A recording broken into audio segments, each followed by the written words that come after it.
নমস্কার প্রিয় দর্শক বন্ধুরা, জলপদ্ম পরিবারে আপনাদের সবাইকে স্বাগত। আজকের কাহিনী একদমই আলাদা। হ্যাঁ, সামনে যে দণ্ডটি দেখতে পাচ্ছেন, এটি হলো কোচবিহার মদনমোহন মন্দিরের রাসচক্রের দণ্ড। এই দণ্ড বিগত 11 মাস ধরে জলের নিচে তাকে শায়িত অবস্থায় রাখা ছিল। কোচবিহারের বৈরাগী দিঘি থেকে তাকে তোলা হচ্ছে এবং কেনই বা মুসলমান সম্প্রদায় রাস চক্রটিকে সুসজ্জিত করে তোলে। রাসদণ্ডের শায়িত অবস্থা থেকে সুসজ্জিত করার পালা চলে এসেছে এবং কোচবিহারের বিখ্যাত রাস পূর্ণিমা উৎসব উপলক্ষে মদনমোহন মন্দিরে এই রাসের দণ্ডটি উত্তরবঙ্গ জেলার বিখ্যাত কোচবিহার জেলার মদনমোহন মন্দিরের রাসচক্রের রাসদণ্ড।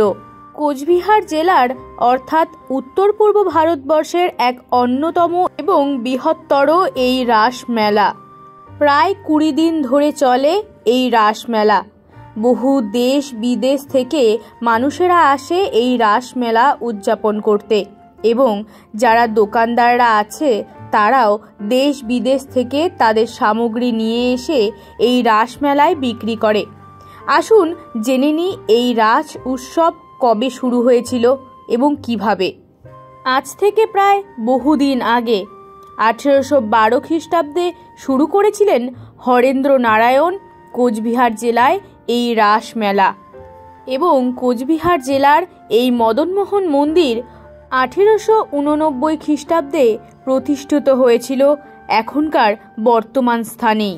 কোচবিহারের রাজা নৃপেন্দ্র নারায়ণ এই মদনমোহন মন্দিরটি স্থাপন করেন, কিন্তু 1890 খ্রিস্টাব্দে মদনমোহনকে প্রতিষ্ঠা করে পুজো শুরু হয় এই মন্দিরে।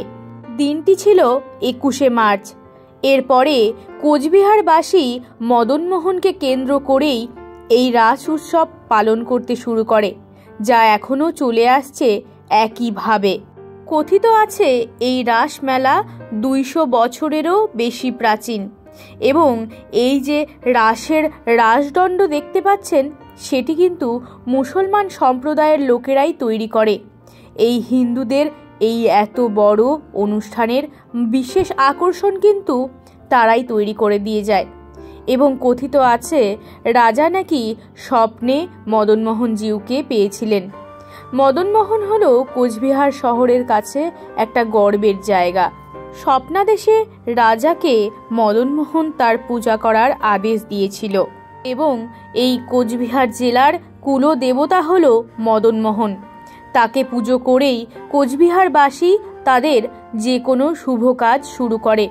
আর এখানকার বিশেষ আকর্ষণ দেখার জন্য দূর দূরান্ত থেকে ভক্তরা ছুটে আসে মদনমোহন মন্দিরে।